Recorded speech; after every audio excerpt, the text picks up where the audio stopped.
ತುಂಬಾ ಜನ ಬಿಸ್ನೆಸ್ ಮಾಲೀಕರು ತಮ್ಮ ಕಂಪನಿಯನ್ನ ಸ್ಪರ್ಧಿಗಳು ಸೋಲಿಸ್ತಾರೆ ಅಂದ್ಕೊಳ್ತಾರೆ. ಆದರೆ ನಿಜವಾಗಿ ಅವರು ಕೇಳದೆ ಬಿಟ್ಟ ಉದ್ಯೋಗಿಗಳ ಮಾತುಗಳೇ ಒಂದು ದಿನ ಅವರ ಕಂಪನಿಯನ್ನ ಸೋಲಿಸ್ತವೆ. ನಮಸ್ಕಾರ, ನೀವು ನೋಡ್ತಾ ಇದ್ದೀರಾ ಸುಮನ್ ಟಿವಿ ಬಿಸ್ನೆಸ್. ನಾವು ನಿಮ್ಮ ಮಹೇಶ್ ದಂಡು. ಮೊದಲು ಒಬ್ಬ ಉದ್ಯೋಗಿ ಸರ್ ಒಂದು ಸಣ್ಣ ಸಜೆಷನ್ ಅಂತ ಹೇಳ್ತಾನೆ. ನೀವು ನನಗೆ ಗೊತ್ತು ಅಂತ ಅವನ ಮಾತನ್ನ ನಿಲ್ಲಿಸ್ತೀರಿ.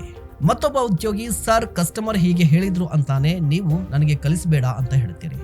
ಮೊದಲ ದಿನ ಏನೂ ಆಗೋದಿಲ್ಲ, ಮೊದಲ ತಿಂಗಳು ಏನೂ ಅನ್ಸೋದಿಲ್ಲ. ಅದಕ್ಕೆ ಬಹಳಷ್ಟು ಮಾಲೀಕರು ಅಂದುಕೊಳ್ತಾರೆ, ನಾನೇ ಈ ಕಂಪನಿಯನ್ನ ಕಟ್ಟಿದ್ದೇನೆ, ನನಗೆ ಎಲ್ಲವೂ ಗೊತ್ತು ಅಂತ. ಆದ್ರೆ ನೆನಪಲ್ಲಿಟ್ಕೊಳ್ಳಿ, ಮಾಲೀಕರು ಕಂಪನಿಯನ್ನ ಮೇಲಿಂದ ನೋಡ್ತಾರೆ, ಉದ್ಯೋಗಿಗಳು ಕಂಪನಿಯನ್ನ ಒಳಗಿನಿಂದ ನೋಡ್ತಾರೆ.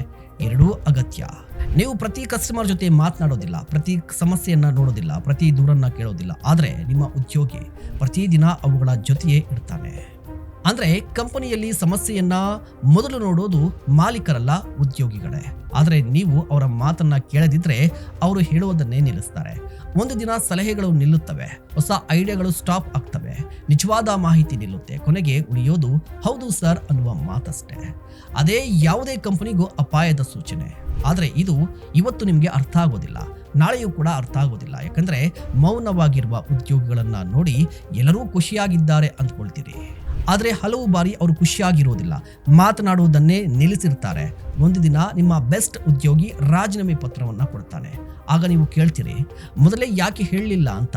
ಅವನು ಇದೇ ಮಾತನ್ನ ಹೇಳ್ತಾನೆ, ಸರ್ ಹಲವು ಬಾರಿ ನಾನು ಹೇಳಿದ್ದೆ, ನೀವು ಯಾವತ್ತೂ ಕೇಳಲಿಲ್ಲ ಅಂತ. ಆ ಒಂದು ಮಾತು ವರ್ಷಗಳ ಪರಿಶ್ರಮವನ್ನ ನೆನಪಿಸುತ್ತೆ.